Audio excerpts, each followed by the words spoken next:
guys, it's Joe and Matt Hello. with VMP's Tuning Tuesday. This is season 2, episode 40, and today we're going to talk about how to make an F-150 fast. Is that a thing? Everything's relative. Like lightning fast? My truck's significantly faster than most Lightnings. I know. Gone are the days. Yeah, gone are the days of 11-second truck being legitimately fast. Mine went 1280s, okay?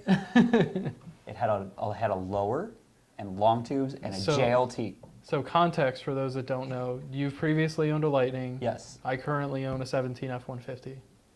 And the shop owns, aka Justin, owns a 15 F-150. Correct. Or 16. So we got them all I can't remember covered. what year it is. But yeah, we have a four-wheel drive F-150, we have a two-wheel drive F-150, and Matt had a two-wheel drive Lightning. Yep. So we have the general idea of how to make an F-150 fast. No, mine never ran long enough.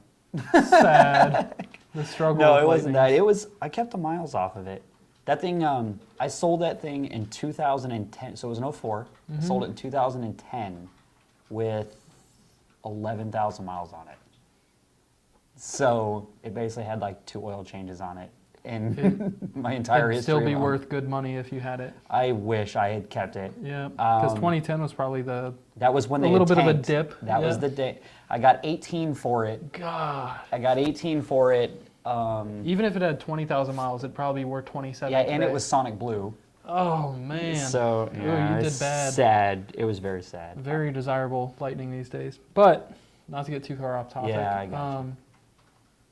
So we're supposed to talk about whether or not you can make power with an F-150, and then Well, absolutely. how similar or different the Coyote engines in F-150s are versus Mustang. So we'll start there, I guess. We'll start when Coyote got introduced. So that'd be Gen 1. Yep. It's the 11 to 14 F-150s. As most people know, they got a different intake manifold, they got different camshafts, and they got a slightly lower compression ratio. And different exhaust manifolds. Yeah, that's true. So 10.5 to 1 instead of 11 to 1. Yep. I don't know what they were rated at for power. Was it like 335 or something? I don't remember. Maybe 385? It was something stupid. The good thing is they had the same rods and the same crank, so, and one could argue that it was a little bit lower compression. You can make more power on pump gas. Yeah, exactly. It's or at least make more boost on the same octane. Yeah.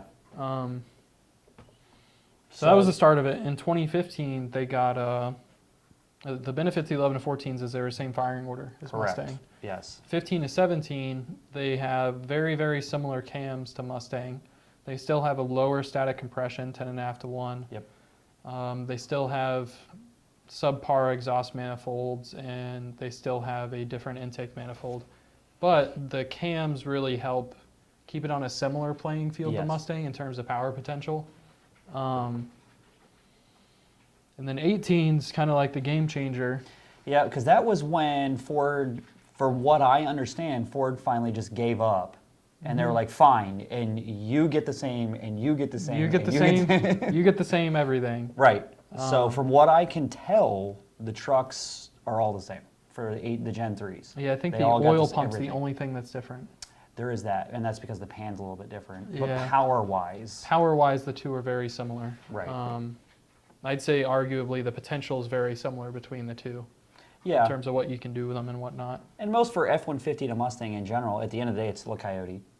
Yeah. It still has the same processor as far as the calibration is different, but the box is the same that controls it. So you've got the same RPM capability, you've got the same strategy as far as inside of it.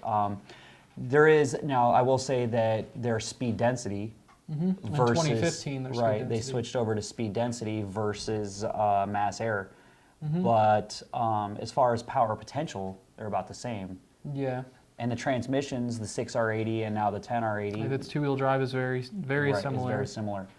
So you can pretty much, there's tons of people out there that are now they're kind of making Lightning clones, if you will. They're not calling them Lightnings, but the Lightning was, short bed, standard cab. Let's make this, let's take the lightest truck we make and put a whole bunch of power in it. And now there's a lot of people doing the same thing. You can still get the short bed standard cab, and then they're putting, you know, our blower on it, and they're making 600-700 to the tire, which is astronomical compared to Days of future past. you know, a Gen 2 Lightning it would throw the rods at you anything above 400. Yeah. So, you know, there's that. Yeah. With So, the world we live in today. right, but they're still not, they don't have that suede. Yeah. They don't have that suede. Yeah. I think that covers... Someone said boosted F-150 trucks are slow. Fight me. Well, I was joking around. I said the F-150s are good for pulling real cars to the track to race with. You're not wrong. You are not wrong. So what are some of the challenges we face with making power as Mustang and F-150? And then other topic is V6 Ecoboost a good platform to make power?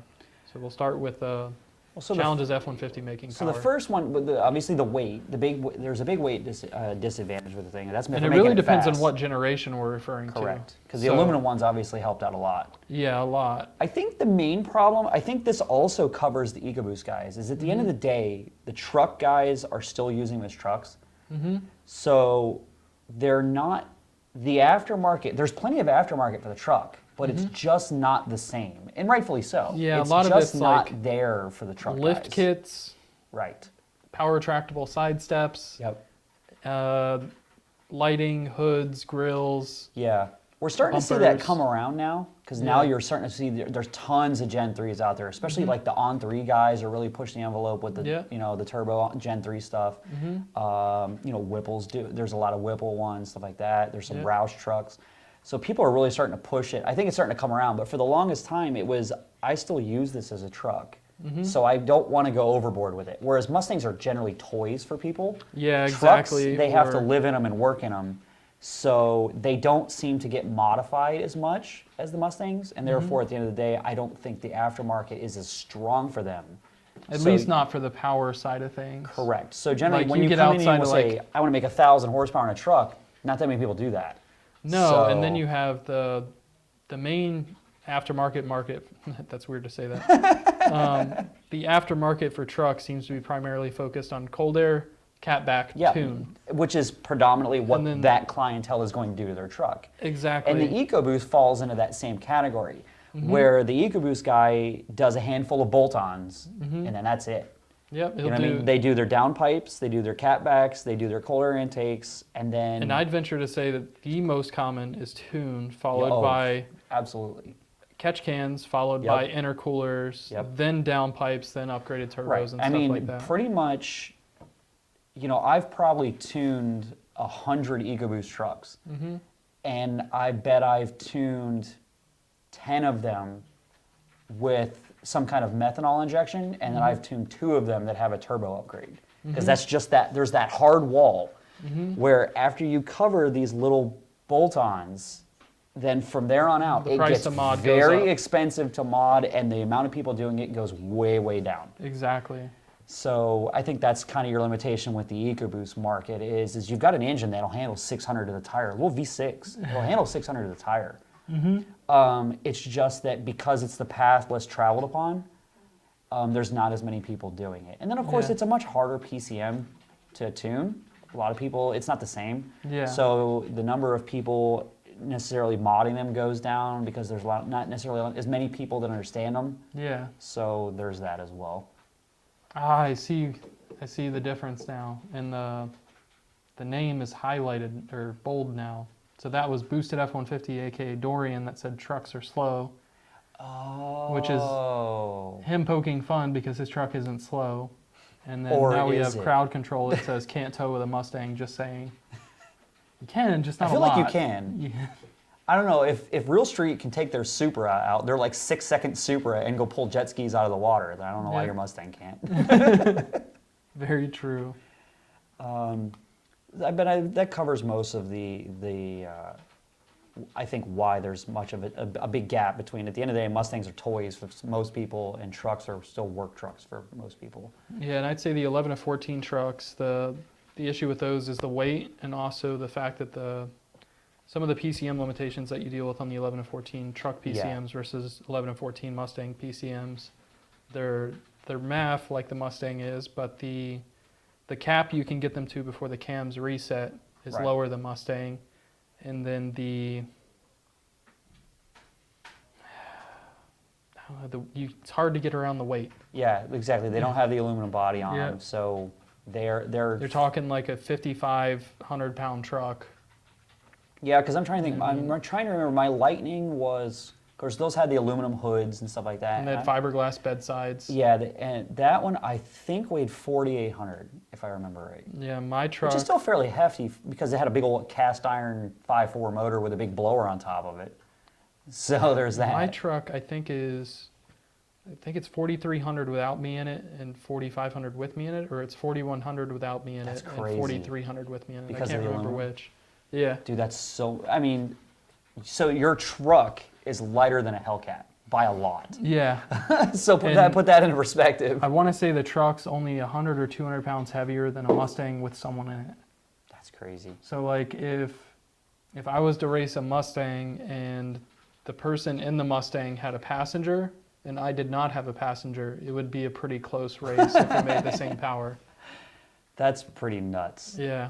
I mean, obviously depending on the weight of the person, but you get the picture there. I wonder how much the suspension plays into that as well, because you got a leaf spring suspension versus The truck hooks up pretty well. Like obviously Well, that's what I'm not on saying. the Just tires that are on it. like statistically, leaf springs are like the oldest suspension there is. So Mm-hmm. there's plenty to work with as far as leaf spring suspension cars. Yeah. So just look at Drag Week. There's still plenty of cars going crazy Fast fast on on leaf springs. We got Wesley Johns. Can you give a suggestion on what to buy for a bone stock 16 F-150? Let's see if it goes further on the side here. Oh, for 16 tuning. For tuning. Device. I'd get an HP Tuner's N-Gauge for the truck.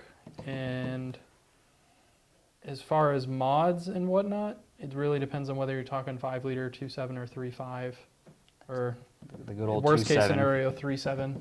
Yeah. A little 2.7, a little tiny Ecoboost. Exactly, getting the job done. You said And if then you got Dorian. you said if you got asked one more time you wouldn't go. I know, right? Dorian, Dorian says, I hope you're bringing your truck to Mod Nationals this year, Joe. I'm all lined up to make it happen this year. Or to make it this year. You're gonna have to do it. I might have to. You're gonna have to I've make been an appearance. undecided. He'll be there signing Because, autographs. like, part of me is like, I really would like to put a built motor in before I go there and do stupid stuff again. And then the other part of me is like, that's a lot to get done in 2 weeks. We can listen. There'll be enough. I'm not saying it can't be done. There's enough trailers up there. We'll get you home if you need to. I don't even want to think about that. That's a long ride home with a trailer. Put it in the stacker. Doesn't it fit? Didn't you say it fits in the stacker? It fits in the stacker, but you'd have to get it to move under its own power to get it in easily. Because it's like, I got a it was winch like in an inch mine. and a half on either side. I got a winch in my trailer. We'll pull your truck into my trailer, and then we'll Perfect. put my car in the stacker, and off we Perfect. go. See, we got an exit plan. Oh, bother. So anyway, Yeah, I think I'll be up there. I don't know whether or not I'm bringing the truck. I still got to decide. let's see, generations of the F-150. Which one is the best? Well, we did the brief overview.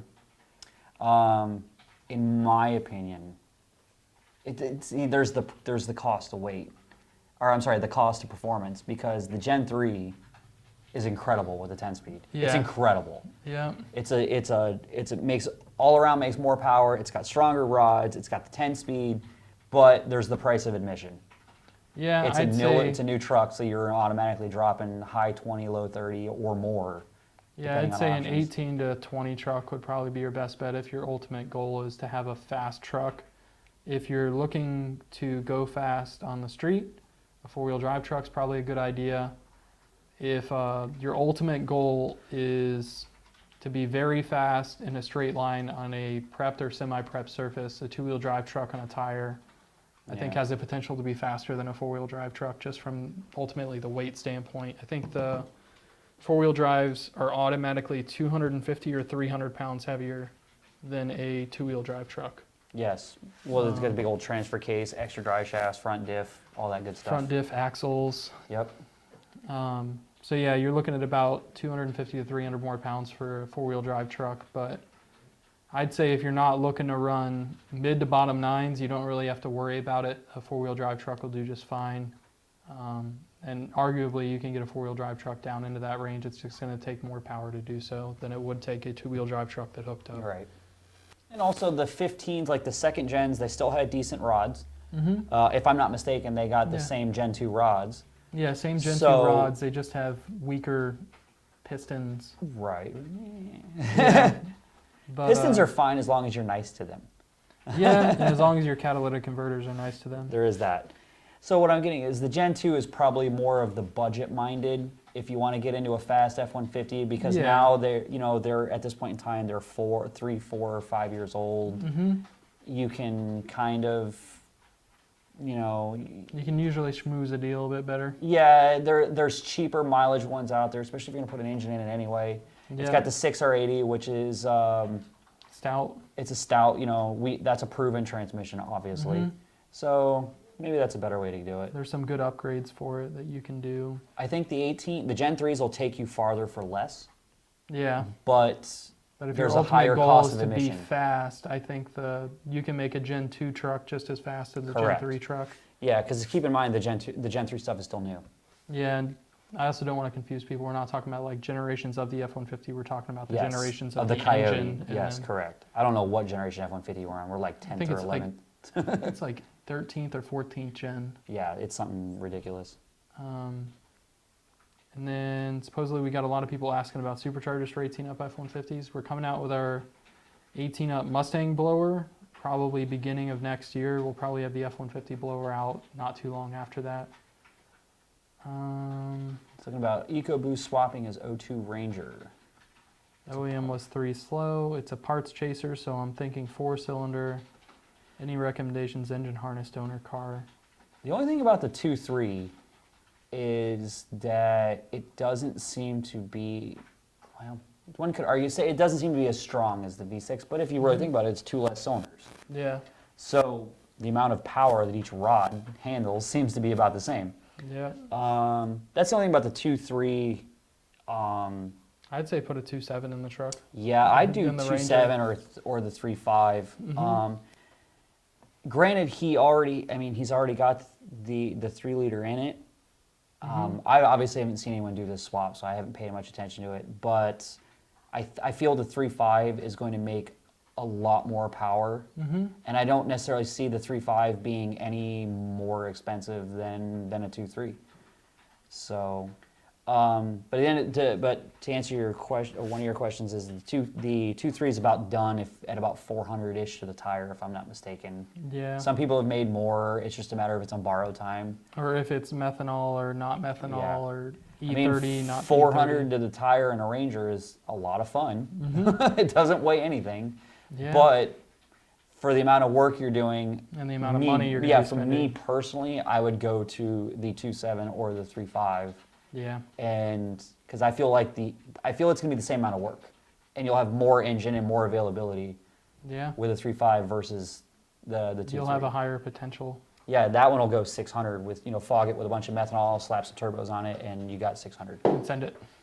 So there's other things like that gets into the 2.3 has the integrated exhaust manifold into the cylinder head, so it's got like an outlet this big. Yep. Whereas I think the 3.5 you can get different manifolds for them. Like there's There's things a bit like more aftermarket support. yeah, for there's a the bit more 3.5. aftermarket support for the 3.5.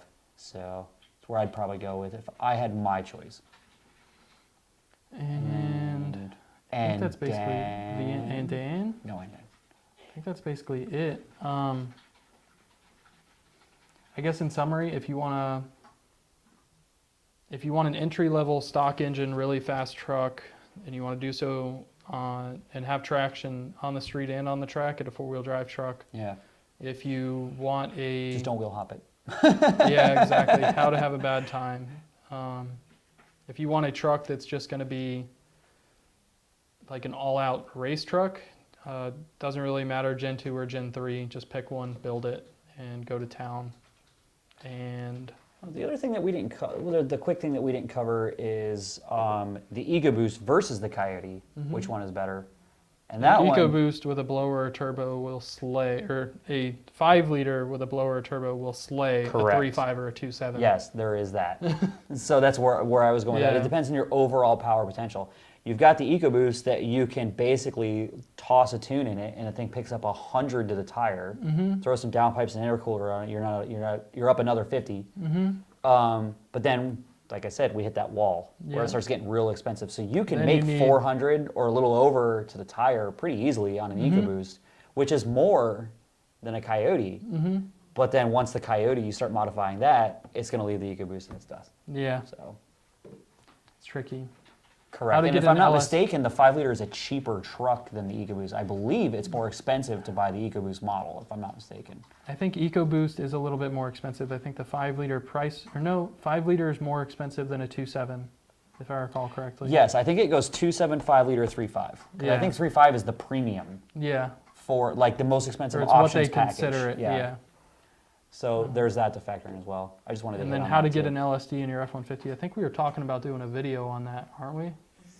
So yeah, we'll do a video on that. It's Yeah, 'cause basically we've a been Mustang differential. We've been going through that with Mario a little bit, where there's Yeah, well, there's their the issue is Super that- 8.8, There's Super 8.8 and then there's 9 3/4. right, and it depends on which rear end your truck came with. Yeah. So there's that as well. So that's almost like its own episode. I believe, like I said, we were going to be filming. I'd something rather with just do ours. a video than make it a Tuning Tuesday episode on how to put a limited slip in your truck. But it should help. You should do that because they have those silly e-lockers and they disengage on their My own. truck has one. I've never had a problem with it disengaging at Watt. And some of them will disengage over a certain speed. It They depends on the should, but if you calibration. keep the diff loaded, it can't pull it out. This guy. I don't put enough load on mine then. Ayo. So I think that covered most of it. If you've got any other truck questions, we'll check back and answer them if we can. And Carrie's over there bouncing. Other than that, I think that covers it. Yeah. I'd say let us know what other topics you guys want us to cover here on Tuning Tuesday. If you want to see more stuff like this, like, share, and subscribe, and hit the bell for notifications. Truth. And I guess see you guys next week.